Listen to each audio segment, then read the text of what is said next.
The lights on the massive space station blinked in patterns that looked like breathing. Trade Station Nexus 7 floated in the darkness between stars, a giant metal flower with arms reaching out in all directions. Ships came and went like busy. Insects carrying goods and people from one world to another inside the station. Beings from dozens of different planets worked together.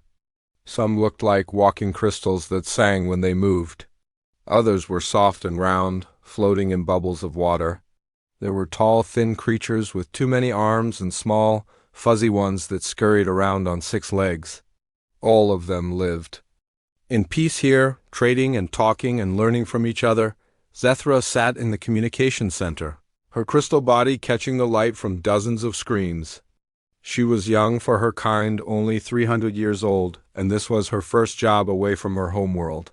Her people, the Harmony Collective, were known throughout the galaxy for their gentle nature and their ability to understand any language.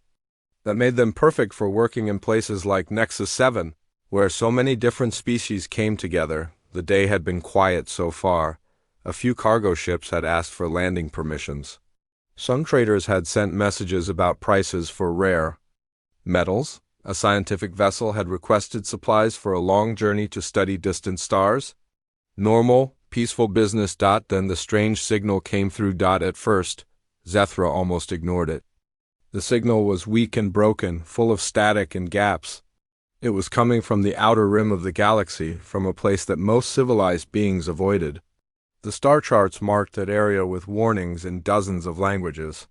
Dangerous systems, they said. Hostile environment. Quarantine zone, do not enter. But something about the signal made her pause. There was a pattern to it, a rhythm that suggested intelligence. Someone was trying to communicate. Zethra turned up the power on her receivers and tried to clean up the signal. Slowly, words began to form out of the static. The language was unlike anything in the galactic database, but her people had a gift for understanding meaning even when they didn't know the words. "This is Commander Sarah Chun of the UES Defiance," the voice said. It was female, Zethra thought, though it was hard to be sure with alien voices. "We are stranded and requesting immediate assistance. Any friendly vessels in range, please respond." "Repeat, this is the UES Defiance requesting aid. Our position is—" A string of numbers followed, coordinates in a system that Zethra didn't recognize but could translate into standard galactic positioning. Zethra felt her crystal heart pulse faster. This was a real distress call. Someone was in trouble out there in the dangerous part of space. She had been trained for this situation, but she had never expected to encounter it so soon in her career. Following standard emergency protocol, she immediately sent the signal to her supervisor, a wise old being called Creolon, who belonged to the Pacifist Coalition. Creolon had been working in galactic communications for over 1,000 years and had handled every kind of crisis imaginable. The elderly being studied the signal with his large, gentle eyes. His species looked something like a cross between a turtle and a wise old tree, with bark-like skin and movements so slow they seemed like meditation. "This is most unusual," Creolon said in his deep, thoughtful voice. "I have never heard of this species before. Human, they call themselves, it seems. And this ship named UES Defiance? What could UES mean?" Zethra ran the letters through the computer systems, trying to find a match in any known language. "I cannot find a translation," honored Creolon. "Perhaps it is a designation system we have not encountered before." Creolon nodded slowly. "The coordinates place them deep in the quarantine zone. No civilized species ventures there. The radiation levels alone would kill most of us, and the gravitational anomalies make navigation nearly impossible." "What kind of beings could survive in such a place?" "Perhaps they are explorers who became lost," Zethra suggested. "Or maybe their ship was damaged and pulled off course." "Possible," Creolon agreed. "But I sense something different about this signal. The voice, the way she speaks, there is a strength there that I have not heard before." "Most beings in distress show fear or panic. This Commander Chun sounds ... controlled. Determined." Zethra listened to the signal again. Creolon was right.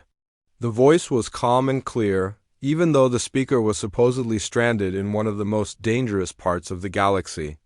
There was something almost military about the way she spoke, as if she were used to giving orders in difficult situations. "What should we do?" Zethra asked. Creelon was quiet for a long moment, his ancient mind working through the possibilities. "We follow protocol," he said finally.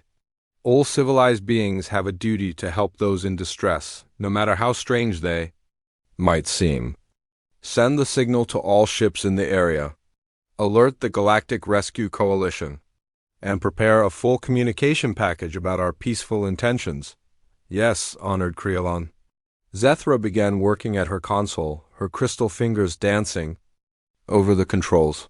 She sent out a general broadcast to all vessels within range, explaining that a distress signal had been received and asking any ships capable of providing assistance to respond. The Galactic Rescue Coalition was contacted next. They were a group of volunteers from many different species who had dedicated their lives to helping beings in trouble. Their ships were fast and well-equipped for dangerous rescue missions. Finally, Zethra prepared a standard first contact package. If these humans were a new species, they would need to know that the galaxy was full of peaceful beings who meant them no harm. The package included basic information about galactic law, trade agreements, and most importantly, the Universal Declaration of Peace that almost every civilized species had signed. As she worked, Zethra found herself wondering about these mysterious humans. What did they look like? How had they managed to survive in the quarantine zone? Were there many of them, or was this Commander Chun part of a small exploration group? The signal continued to repeat every few minutes, always the same calm voice, asking for assistance. There was something about it that made Zethra feel both curious and slightly uneasy, though she couldn't explain why. "The broadcasts have been sent," she reported to Creelon. "Several rescue ships are already changing course to investigate. The fastest should reach the coordinates within 3 standard days." "Good," Creelon said. "Now we wait and hope that help arrives in time." But even as he spoke, Creelon felt a strange sensation in his ancient mind. In all his centuries of experience, he had learned to trust his instincts. And right now, those instincts were telling him that something was not quite right about this situation. The signal itself was puzzling. It was too clear, too controlled for a real emergency. And the location, why would anyone be exploring that particular area of space? There was nothing there but radiation, dangerous gravitational fields, and the remains of dead stars. Moreover, there was something about the voice that bothered him. Commander Chun spoke with an authority that suggested she was used to being obeyed without question. That kind of confidence usually came from beings who had significant military experience. But what kind of military force would venture into the quarantine zone? As the hours passed, more ships responded to the broadcast. The Rescue Coalition sent their fastest vessel, a sleek ship crewed by the Healing Wings, a species known for their medical expertise. Several trading vessels volunteered to help, along with a science ship that happened to be studying stellar phenomena in a nearby system. All of them began the dangerous journey toward the coordinates that Commander Chun had provided. None of them suspected that they were flying toward a meeting that would change the galaxy forever. On Nexus 7, life continued as normal. Traders bought and sold their goods. Diplomats held meetings about trade agreements and scientific cooperation. Children from different species played together in the station's parks, their various forms of laughter filling the air. But in the communication center, Zethra found herself listening to that repeated signal over and over again. Each time she heard it, she noticed something new. The slight accent in the way Commander Chun spoke. The efficiency of her words, as if she were used to communicating important information quickly. The complete absence of fear in her voice. "Honored Creelon," she said finally, "I have been thinking about this signal." "Yes, young one." "This Commander Chun, she does not sound like any explorer I have ever heard. She sounds like a warrior." Creelon turned his ancient eyes toward her. "That is a troubling thought. But remember, some species are naturally more aggressive in their communication patterns. It may mean nothing, but what if it means everything? Zethra asked. What if these humans are not peaceful explorers at all? Krelon considered this carefully. Even if that were true, we have done the right thing. The law is clear, all beings in distress must be helped, regardless of their nature. We cannot simply leave someone to die because we fear what they might be. Zethra nodded, but she could not shake her growing unease. Somewhere deep in her crystal being, she felt that they had just set something in motion that could not be stopped. The signal continued to repeat, calm and patient, like a hunter waiting for prey to approach. But what they had really done was send out an invitation to the most dangerous predators the galaxy had ever known. And in 3 days, those predators would arrive with a force that would shock every civilized being in the known universe. The countdown had begun, and none of them realized it yet. 3 days passed quietly on Trade Station Nexus 7. The rescue ships had reached the coordinates and found nothing. No distressed vessel, no debris, no signs of any emergency at all. They had sent confused reports back to the station, asking for confirmation of the signal source. Zethra had checked and double-checked her equipment. The signal had definitely come from those coordinates, but now there was only empty space. It was as if the mysterious Commander Chun and her ship had simply vanished. Perhaps they were rescued by their own people, Krelon suggested when the third search team reported finding nothing. Or maybe their ship was destroyed completely, leaving no trace. Zethra was not satisfied with these explanations, but there was nothing more they could do. The rescue ships were returning to their normal duties, and life on the station was getting back to normal. She had almost convinced herself that the whole thing had been some kind of strange accident when the alarm started. Screaming, the first warning came from the long-range sensors. Something big was approaching the station, moving faster than any known civilian vessel. Then more contacts appeared on the screens.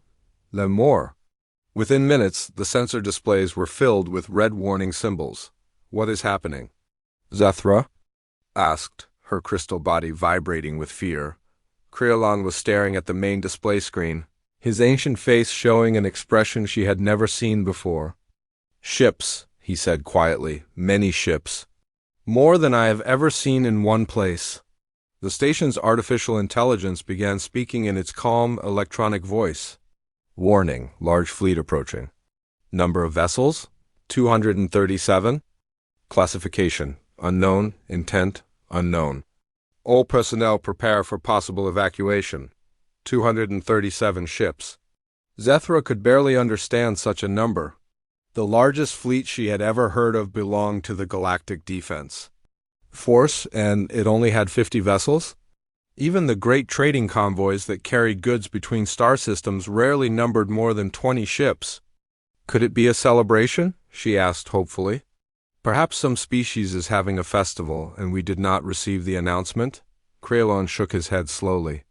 Look at the formation, young one. They are not flying like traders or celebrants. They are flying like ... Like what? Like warriors. The first ships began dropping out of hyperspace just outside the station's defensive perimeter. Zethra gasped when she saw them on the visual displays. These were not the elegant, peaceful vessels she was used to seeing. These ships looked like they had been built for only one purpose, war. The vessels were huge, much larger than any civilian ship. Their hulls were dark and angular, covered with armor plating that made them look like floating fortresses. Strange projections stuck out from their sides, and Zethra realized with growing horror that these were weapons. Lots of weapons, more ships appeared, each one as frightening as the last. There were sleek vessels that looked fast and deadly, massive blocky ships that seemed designed to carry troops, and enormous carriers that were so big they blocked out the stars behind them. By the ancient lights, Krelon whispered. What kind of beings build ships like these? The alien vessels arranged themselves in perfect geometric patterns around the station. It was clear that whoever was commanding this fleet knew exactly what they were doing. This was not a random gathering of ships. This was a military operation planned and executed with frightening precision. Station Administrator Veltar, a nervous creature who looked like a cross between a bird and a flower, came rushing into the communications center. His colorful feathers were standing up in all directions, a sure sign of extreme stress. "What is the situation?" he demanded in his high, squeaky voice. "The entire station is in panic." "My people are asking if we should evacuate?" Creolon gestured to the display screens. "We are surrounded, Administrator." 237. Warships of unknown origin have taken position around the station. They have not responded to any of our communications attempts. Veltar stared at the screens in disbelief. Warships? But who would bring warships here? This is a peaceful trading station. We have no military value. We have no strategic importance. I believe, Creolon said slowly, that this may be connected to the distress signal we received 3 days ago. Zethra felt her crystal heart grow cold. You think these are the humans? It seems likely. The timing is too convenient to be coincidence. Veltar's feathers fluffed out even more. But the signal was a call for help. Why would beings asking for rescue arrive with a battle fleet? Before anyone could answer, the communication systems came alive. A new signal was coming through, much stronger and clearer than the original distress call. The voice that emerged from the speakers was deep and male, with the same strange accent that Commander Chun had used. "Attention, unknown station. This is Admiral Marcus Webb of the 3rd Human Defense Fleet. You will immediately transmit all information regarding the capture and current location of Commander Sarah Chun and the crew of the UES Defiance. You have 10 minutes to comply." The 3 aliens stared at each other in shock. There was no request in that voice, no politeness, no diplomatic courtesy. It was a demand, backed by the threat of overwhelming force. "Capture," Veltar squeaked. "We never captured anyone. We were trying to help." Creolon was already moving toward the communication console. "I must try to explain the misunderstanding. Perhaps we can resolve this peacefully." He opened a channel to the human fleet. "Greetings, Admiral Webb. This is Ambassador Creolon of the Pacifist Coalition. Speaking for Trade Station Nexus 7, I believe there has been a misunderstanding. We have not captured your Commander Chun. 3 days ago, we received what we believed to be a distress signal from her vessel. We sent rescue ships to the coordinates provided, but found no one there."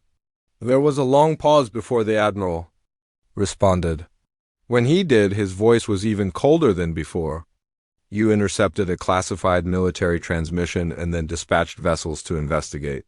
You will explain how you obtained access to restricted human communications and what you have done with our people." Zethra felt confusion mixing with her fear. Classified military transmission? But she was asking for help. Creolon held up one of his ancient hands for silence and spoke into the communicator again. "Admiral, I assure you that we meant no harm. The signal was received on open frequencies. Your Commander Chun clearly stated that she was requesting assistance from any friendly vessels in range. We responded according to galactic law, which requires all civilized beings to provide aid to those in distress." Another pause, this one longer. When Admiral Webb spoke again, there was something different in his voice. Still dangerous, but now also puzzled. "Commander Chun requested assistance on open frequencies? That is not possible. The Defiance is on a classified deep space reconnaissance mission. All communications are encrypted and sent on secure channels only." "Nevertheless," Creolon replied carefully, "that is what occurred. Perhaps there was some kind of technical malfunction with your communication equipment. Through the visual displays, they could see activity on the human ships. Smaller vessels were moving between the larger ones, and the weapon systems were still trained on the station." Whatever the Admiral was thinking, he was not lowering his guard. "You claim to be peaceful," Admiral Webb said finally. "But you knew the name and location of one of our ships on a secret mission. Either you have infiltrated our communications, or you have captured our people and forced them to give you information. Neither possibility suggests friendly intentions." Veltar was fluttering around the communication center like a trapped butterfly. "This is terrible," he kept saying. "They think we are spies or criminals. What if they attack? We have no defenses. The station's shields are designed to stop space debris, not military weapons." Zethro was studying the human ships on the display screens, trying to understand what kind of beings would build such fearsome vessels. The ships looked like they had been designed by creatures who expected to fight constantly. Every line, every angle seemed focused on destruction and survival. And there were so many of them. Even now, more ships were arriving, dropping out of hyperspace in groups of 10 or 20. The fleet was growing larger by the minute. How many beings would it take to crew ships like these? She wondered aloud. Krelon glanced at the displays. If their ships follow standard galactic designs, each of the larger vessels might carry several thousand individuals. The smaller ones perhaps a few hundred each. The implications hit them all at once. They were looking at a fleet that could contain hundreds of thousands of warriors, all of them apparently ready to fight to rescue one ship and its crew. What kind of species mobilizes such a force for a single vessel? Veltar whispered. One that values loyalty above all else, Krelon answered. Or one that considers any threat to their people to be a threat to their entire civilization. The communication channel crackled to life again. This time, Admiral Webb's voice carried a new note of authority. Station Nexus 7, you will prepare to receive a boarding party. We are sending a diplomatic team to inspect your facilities and interview your personnel. Any attempt to resist or evacuate will be considered a hostile act. Veltar made a sound like a broken wind chime. Boarding party? They want to board the station, but we have civilians here. Families, children from dozens of different species. How many are coming? Krelon asked into the communicator. 50. Personnel, including Marines for security? 50 armed warriors boarding a peaceful trading station. Zethro tried to imagine what these humans must look like. Given the size and aggressive design of their ships, they were probably large and dangerous. The thought of 50 human soldiers walking through the station's corridors filled her with terror. We will comply, Krelon said, because there was really no choice. But please understand that this is a civilian facility. Many of our residents have never seen military personnel before. We ask that your people conduct themselves with appropriate restraint. Admiral Webb's response was immediate and sharp. My Marines are disciplined professionals, Ambassador. They will conduct themselves according to military regulations and the laws of war. As long as your people cooperate fully, no one will be harmed. The laws of war. The phrase sent chills through every being in the communications center. These humans spoke of war as if it were a normal part of existence, something they were so familiar with that they had written detailed laws about it. As they watched the displays, a smaller ship detached itself from the human fleet and began moving toward the station. It was sleek and fast, clearly designed for rapid deployment of troops. The boarding party was on its way. What have we done? Zethro whispered. We followed the law, Krelon replied firmly. We tried to help someone in distress. If that was wrong, then the fault lies not with us, but with a universe that punishes kindness. But even as he spoke, all three of them knew that something fundamental had changed. The peaceful galaxy they knew was about to meet beings who came from a different kind of world entirely. And none of them were prepared for what that encounter would reveal. The human boarding craft looked like a predator as it approached the station. It was black and silver with no decorations or peaceful symbols. Just smooth, deadly lines that spoke of speed and violence. Watching it grow larger on the screens, Zethra felt like a small creature seeing a hawk diving down from the sky. They are requesting docking permission, she reported, her crystal voice shaking slightly. Grant it, Krelon said. And send word to all station residents. Tell them to remain calm and stay in their quarters unless they have essential duties. We do not want any panic. But panic was already spreading through the station like wildfire. Word of the human fleet had reached every level, every district. Alien families were gathering their children and hiding in their homes. Shop owners were closing their businesses. The normally busy corridors were becoming empty as everyone tried to stay out of sight. Veltar was pacing back and forth, his colorful feathers trembling. What if they decide we are enemies? What if they think the entire station is some kind of trap? We have no weapons, no defenses, If they choose to attack, they will not attack, Creelon said, though he did not sound completely certain. They are here for information about their missing ship. Once we can convince them that we tried to help, they will leave peacefully. The boarding craft docked with a heavy thud that shook the entire section of the station. Through the security cameras, they could see the airlock opening. What emerged from the human ship made every alien watching gasp in fear. The humans were enormous. Each one stood at least 2 heads taller than the largest species on the station. They wore dark armor that made them look even bigger and more frightening. Their movements were smooth and controlled, like predators stalking through tall grass. By the eternal stars, Valtar whispered, they are giants. The lead human removed his helmet, revealing a face that belonged in alien nightmares. His skin was pale and marked with scars. His eyes were small and sharp, like a hunting bird. When he spoke to his companions, his voice was deep and rough. I am Captain James Morrison, he said to the station's greeting party. I speak for Admiral Webb. We are here to investigate the disappearance of Commander Chun and her crew. The greeting party consisted of 3 station officials, all of them trying very hard not to show their fear. The lead official, a gentle, being called Soft Singer, stepped forward. Her species was known for their beautiful voices and peaceful nature. She barely came up to the human's chest. Welcome to Trade Station Nexus 7, Captain Morrison. I am Soft Singer, Deputy Administrator for Civilian Affairs. We are honored by your visit and eager to help resolve this misunderstanding. Captain Morrison looked down at her with those sharp eyes. There is no misunderstanding.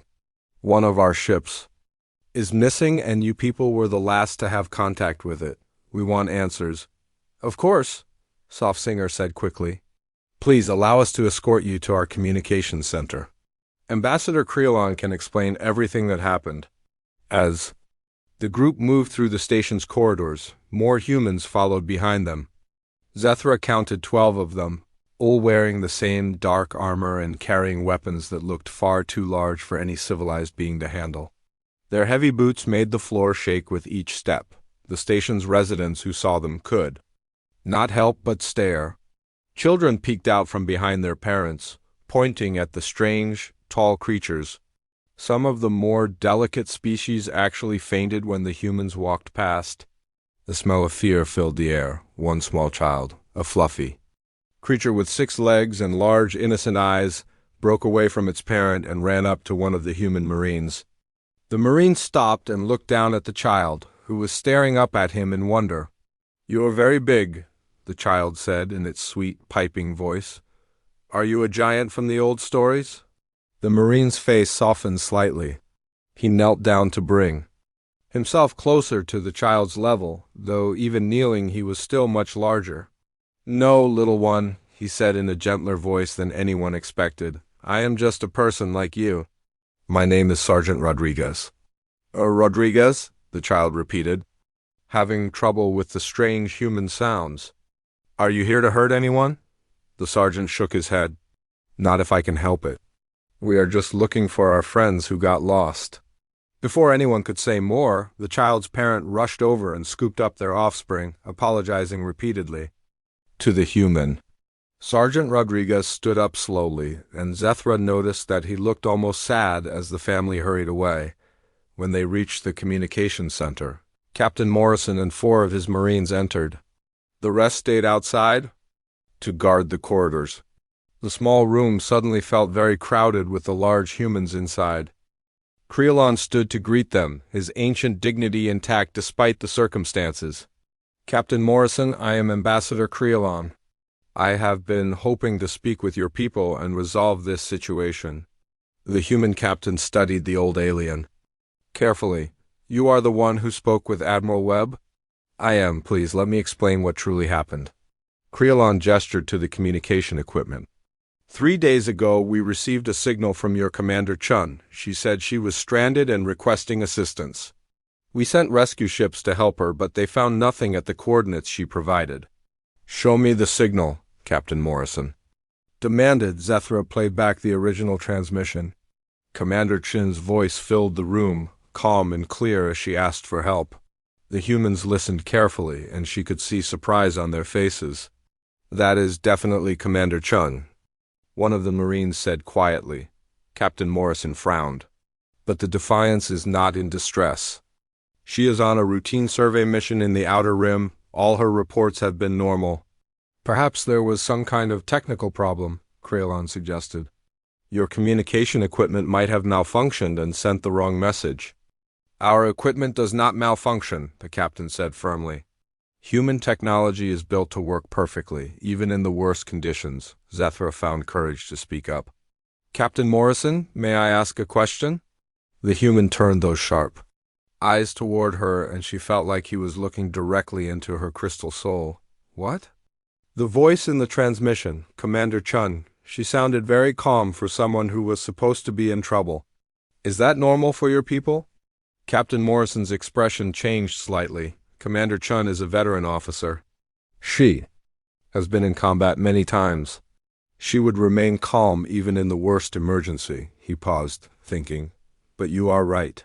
If she was really stranded in hostile space, there should have been more urgency in her voice. "Combat?" Veltar squeaked from the corner where he had been trying to hide. "Your people fight wars?" The question seemed to surprise the humans. Captain Morrison looked around the room at the assembled aliens, and something in his expression suggested he was seeing them differently now.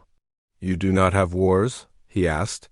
"We have not had a major conflict in over 3,000 years, Creolon replied. "The Galactic Peace Accords ended all warfare between civilized species. We settle our differences through negotiation and trade." The humans exchanged glances. One of the Marines spoke up. "Captain, they do not even have weapons on this station. I checked the security scans. The strongest thing they have is construction tools." "No weapons?" Captain Morrison asked, as if the concept was impossible to understand. "How do you defend yourselves? From what?" Softsinger asked innocently. "From attack, from pirates, from hostile species that want to take what you have." The aliens looked at each other in confusion. "There are no pirates in civilized space," Creolon explained. "And there are no hostile species. All beings who travel between the stars have agreed to live in peace." Captain Morrison stared at them for a long moment. "All beings?" "Every species." "In the galaxy?" "Every species we have encountered," Creolon confirmed. "Over 400 different civilizations, all living together in harmony." "That is impossible," one of the Marines muttered. "There's always someone who wants to fight. Always someone who thinks they can take what others have built." Zethra felt a chill run through her crystal body. "Captain Morrison, where do your people come from? What kind of world teaches its children about war and weapons?" The human captain was quiet for a moment, studying the peaceful aliens around. When he spoke, his voice was different. Not threatening anymore, but filled with something that might have been sadness. "We come from a world called Earth," he said slowly. "And yes, it taught us about war. It taught us that the universe is a dangerous place where only the strong survive, where peace is something you have to fight for and keep fighting for every single day." "But surely your world has found peace now?" Softsinger asked hopefully. Captain Morrison almost smiled, but it was not a happy expression. "Earth has peace because we made it peaceful, because we were strong enough to stop those who would break the peace. But the universe is much larger than one world, and we have learned that there are always new threats waiting in the darkness." He activated a small device on his wrist and spoke into it. "Admiral Webb, this is Captain Morrison. Sir, I think we need to have a much longer conversation with these people. And Sir ... I do not think they are enemies." Admiral Webb's voice crackled through the device. "Explain, Captain." "Sir, they do not have weapons, any weapons. Their entire civilization appears to be built around the idea that all intelligent species are naturally peaceful. They genuinely believed they were helping Commander Chun." There was a long pause before the Admiral responded. "That seems unlikely, Captain. Every species develops weapons. It is a natural part of evolution. Not these species, sir. I am looking at beings who have never seen a gun, never fought a war, never had to defend their homes from attack. They do not even understand the concept of military force. Another pause, longer this time. Captain Morrison, Admiral Webb said finally, are you telling me that we have just threatened a space station full of pacifists with the entire Third Fleet? Yes, sir, that appears to be exactly what we have done. The silence that followed was broken only by Veltar's nervous humming. The humans and aliens stared at each other across a gap that seemed wider than the space between stars. Two completely different ways of thinking about life and survival, meeting for the first time. Captain, Krelon said quietly, what happens now? Captain Morrison looked around the room again, taking in the frightened but hopeful faces of the station's residents. Now, he said, we try to figure out how to explain to the galaxy that there are beings out here who have never forgotten how to fight. Admiral Marcus Webb had commanded warships for 30 years, but he had never found himself in a situation quite like this one. He stood in the main conference room of Trade Station Nexus 7, surrounded by the most unusual gathering he had ever seen. The room itself was beautiful in a way that human ships could never be. The walls were made of some kind of living crystal that gave off a soft, warm light. The furniture seemed to grow from the floor like strange plants, perfectly shaped, for the many different types of beings that used them. Everything was designed for peace and comfort, not for war. Around the large circular table sat representatives from a dozen different alien species. There was Creolon, the ancient, tree-like being who spoke with such quiet wisdom. Veltar, the nervous bird creature who kept fluffing his feathers whenever a human moved. Soft Singer, whose voice really did sound like music when she spoke. And many others, all of them staring at Admiral Webb with a mixture of fear and curiosity. On the human side of the table sat Captain Morrison and 5 other officers. Even sitting down, they towered over most of the aliens. Their dark uniforms and serious faces made them look like shadows in the bright, cheerful room. Let me make sure I understand this correctly, Admiral Webb said, his deep voice filling the room. You are telling me that there has been no war in this galaxy for 3,000 years? That is correct, Creolon replied. The last major conflict was the Trade Route War, which ended when all species agreed to share resources and settle disputes through negotiation. And before that? There were several smaller conflicts over the previous millennium, but nothing like the great wars of ancient times when entire worlds were destroyed by fighting. Admiral Webb leaned back in his chair, which creaked under his weight. On my world, we call 3,000 years of peace impossible. Someone always wants what someone else has. Someone always thinks they can take it by force. A small, fuzzy creature called Whispersoft spoke up in a voice so quiet everyone had to lean forward to hear. But why would anyone want to take by force when trading is so much easier? When you trade, both sides get what they need. When you fight, everyone loses something. Because fighting can be quicker, Captain Morrison explained.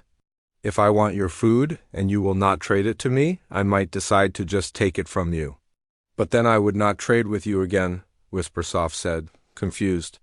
And neither would anyone else. You would be banned from all trading stations. How would you get the things you need? The humans looked at each other. On Earth, being banned from trading was inconvenient.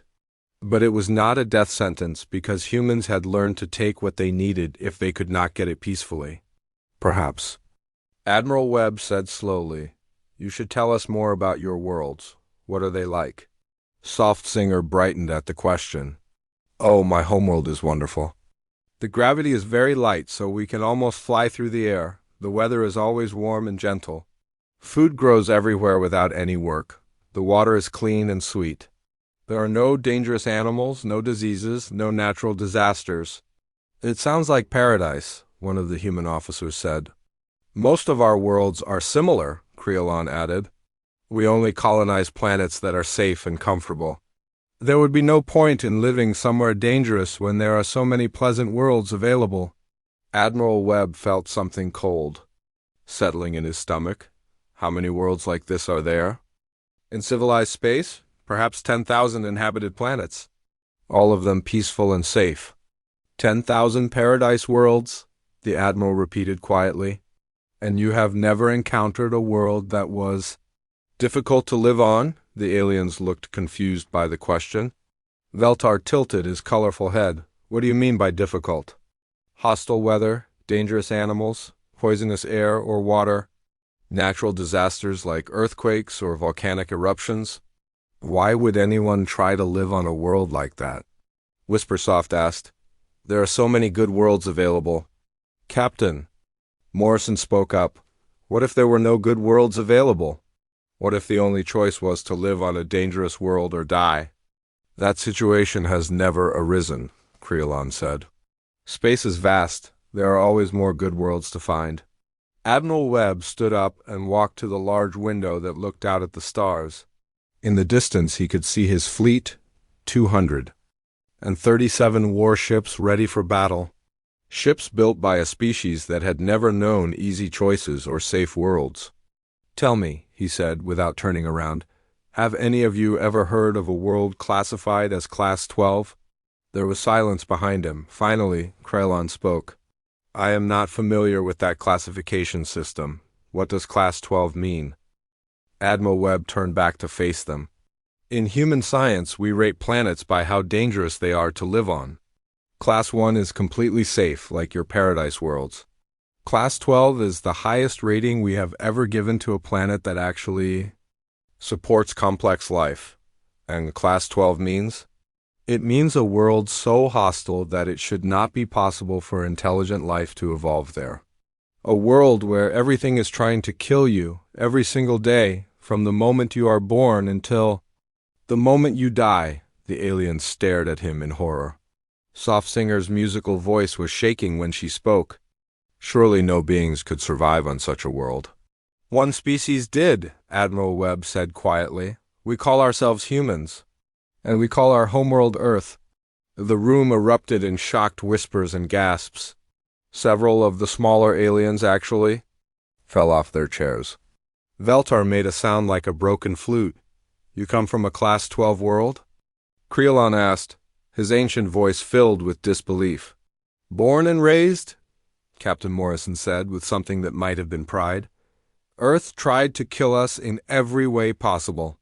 Ice ages that froze most of the planet for thousands of years, volcanic eruptions that blocked out the sun, asteroid impacts that destroyed most life, earthquakes, tsunamis, hurricanes, droughts, plagues, and predators that made hunting us their specialty. How did you survive? Whispersoft asked. In amazement, we learned to fight back, Admiral Webb said. We learned to hunt the predators that hunted us. We learned to predict the weather and build shelters that could survive the storms. We learned to grow food even when the ground was frozen or flooded. We learned that the only way to survive was to be tougher, smarter, and more determined than everything that was trying to kill us. One of the aliens, a creature that looked like a living flower, raised a delicate petal. But surely, once you developed technology, you left that terrible world and found safer places to live. The humans exchanged glances. Captain Morrison answered. We did spread to other worlds, but we never forgot the lessons Earth taught us. And we discovered that the universe outside Earth was not much safer. What do you mean? Creelon asked. We found worlds where the radiation would cook you in minutes. Worlds where the gravity would crush your bones. Worlds where the atmosphere was pure poison. Worlds where the temperature would freeze you solid or burn you to ash. We found space itself trying to kill us with cosmic rays, solar flares, and asteroid storms. Admiral Webb sat back down, his chair creaking again. But the worst thing we found was not dangerous worlds or hostile space. The worst thing we found was other species that had learned the same lessons we had. Species that saw resources and decided to take them by force. Species that looked at peaceful beings and saw easy prey. The aliens were staring at him with expressions of pure terror. The idea that such beings might exist had never occurred. To them, you have fought other species? Veltar whispered. Many times, the Admiral confirmed. Some wanted our worlds. Some wanted our technology. Some just wanted to prove they were stronger than us. All of them learned that humans do not give up easily. Did you? Did you win these fights?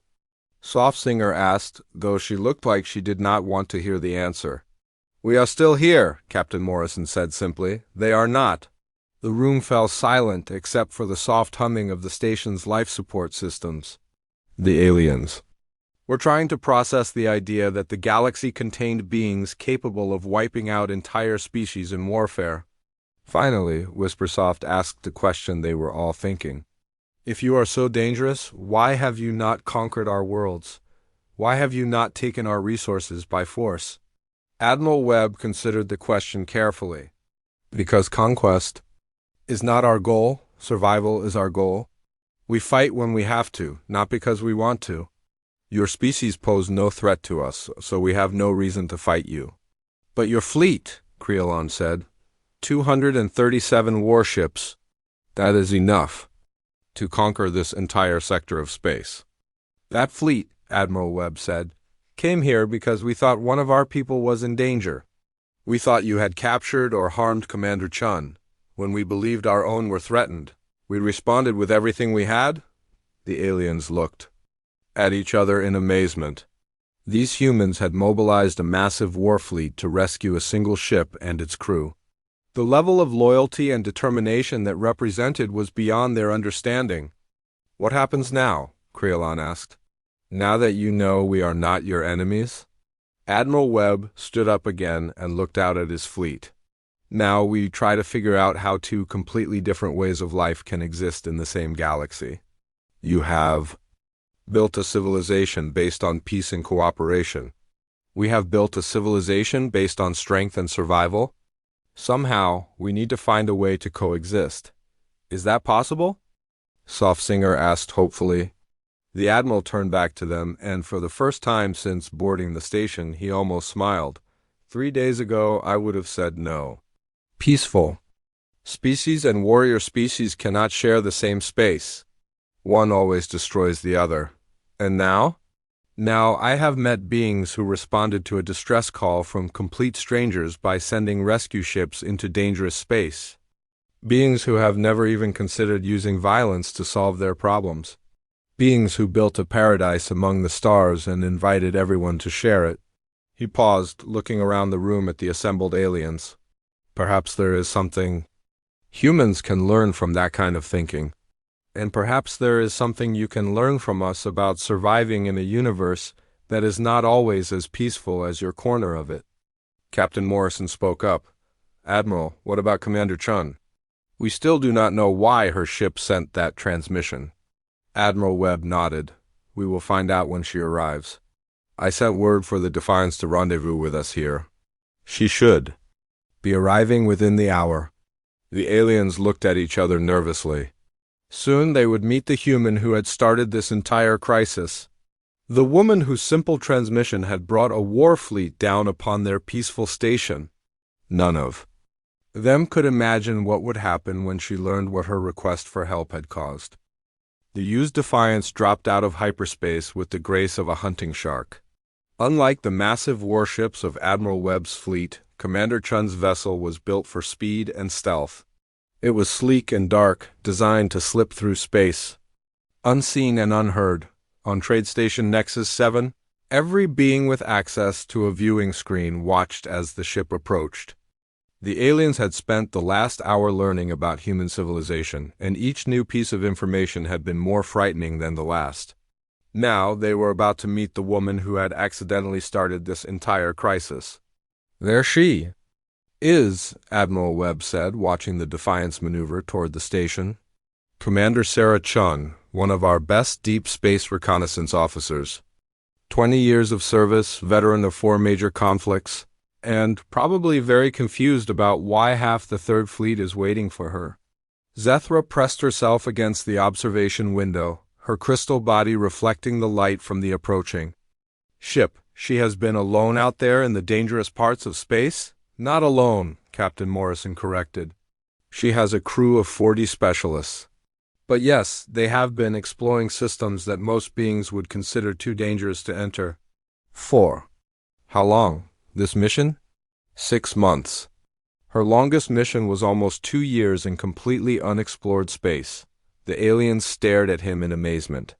The idea of spending 2 years in unknown, hostile space was beyond their comprehension.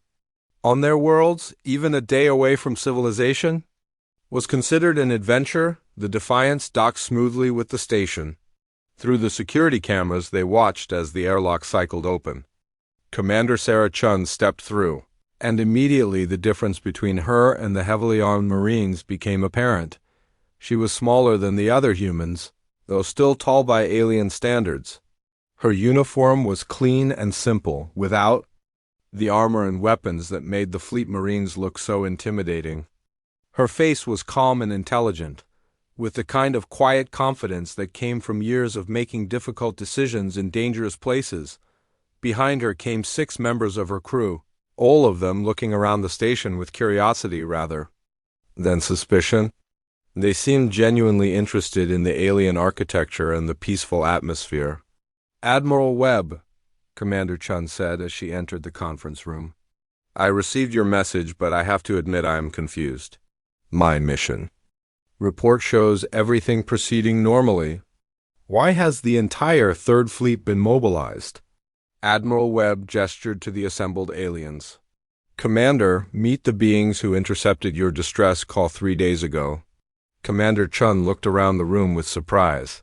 "My what? Admiral, I have not sent any distress calls. The Defiance is operating perfectly, and we are ahead of schedule on our survey mission." Zethra activated the communication system and played back the transmission that had started everything. Commander Sheen's own voice filled the room, asking for assistance from any friendly vessels in range. The human commander listened with growing confusion. When the playback finished, she shook her head. "That is definitely my voice, but I never sent that message. We were conducting a routine survey of the Kepler 442 system 3 days ago. All our communications were on secure frequencies to Fleet Command." One of her crew members, a young man with the kind of technical knowledge written all over his face, stepped forward. "Commander, if I may? I think I know what happened." "Go ahead, Lieutenant Park." 3 days ago, we had a minor malfunction in the communication array. Remember, I was running diagnostics and had to switch to backup systems for about an hour. Commander Chun nodded. "I remember. You said it was nothing serious." "It was not serious, but it was unusual. The primary transmitter started broadcasting on civilian frequencies instead of military ones. I think what happened is that your routine position report got sent out on an open channel instead of our encrypted link to Fleet Command." The room fell silent as everyone processed this information. Admiral Webb was the first to speak. "So there was no distress call, no capture, no threat to our people. Just a technical malfunction that broadcast a routine message to the wrong receivers." "That appears to be correct, sir," Lieutenant Park said, looking embarrassed. "The message these beings received was Commander Chun's standard check-in report.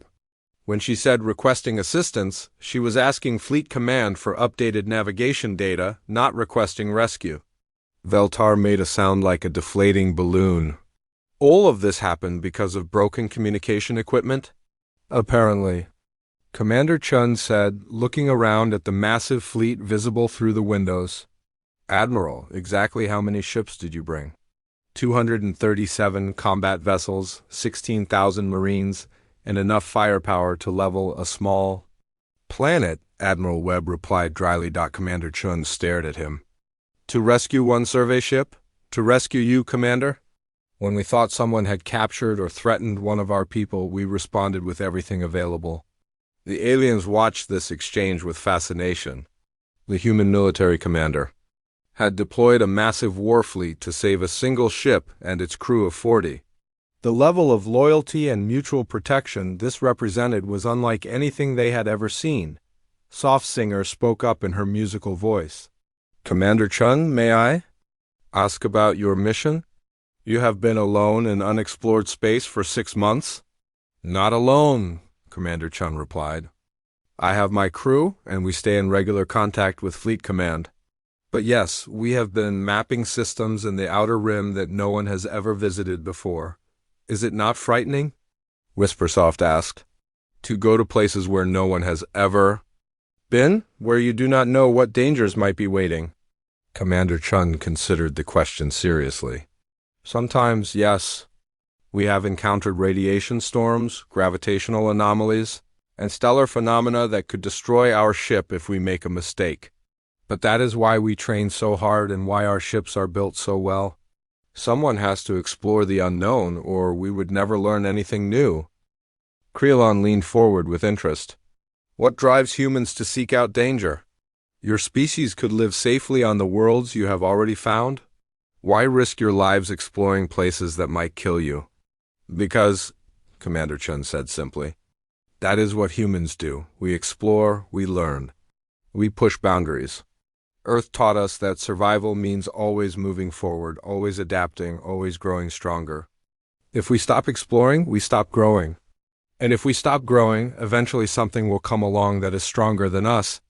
But surely now that you have found so many safe worlds, you can rest, Veltar suggested hopefully. Admiral Webb shook his head.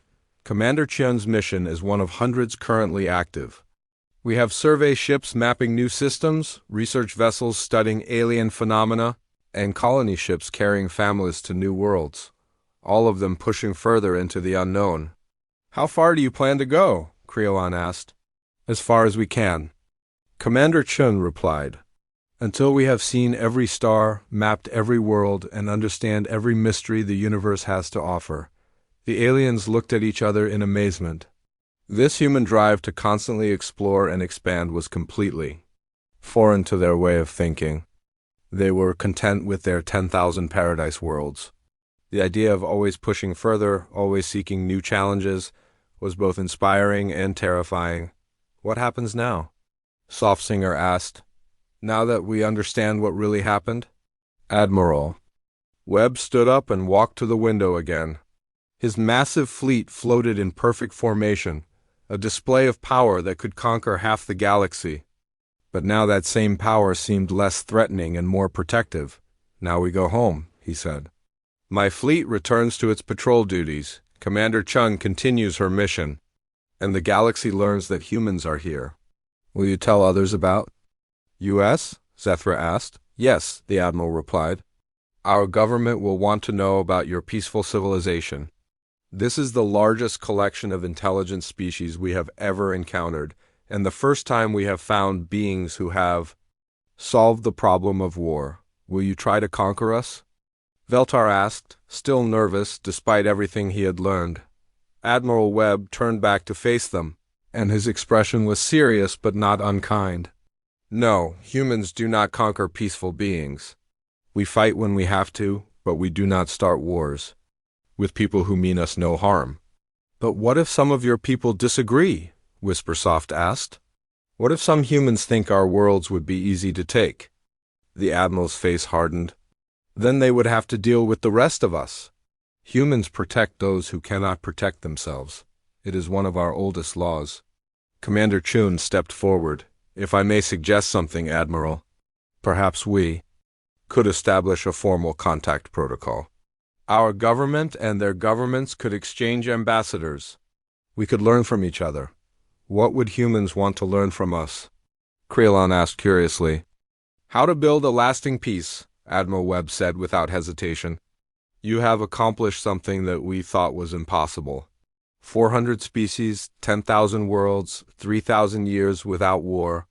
We could use teachers like that. And what could you teach us? Soft-Singer asked. How to survive when peace fails? The Admiral replied.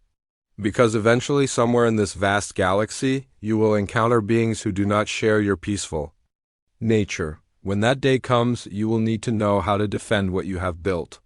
The room fell quiet as everyone considered the implications. The peaceful galaxy was about to change forever.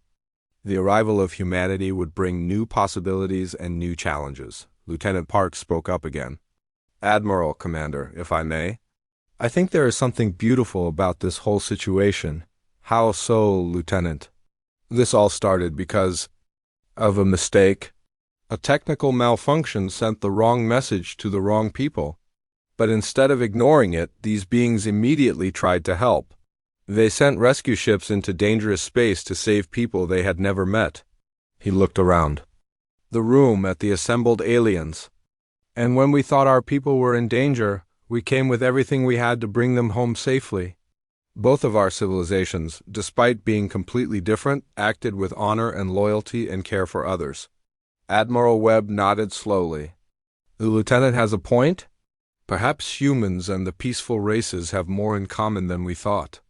Commander Chun smiled, the first time any of the aliens had seen a human show genuine happiness. We both believe in protecting those who need protection. We both believe in helping those in distress. We just have different ways of doing it. Then perhaps, Creolon said in his ancient voice, this accidental meeting was not such an accident.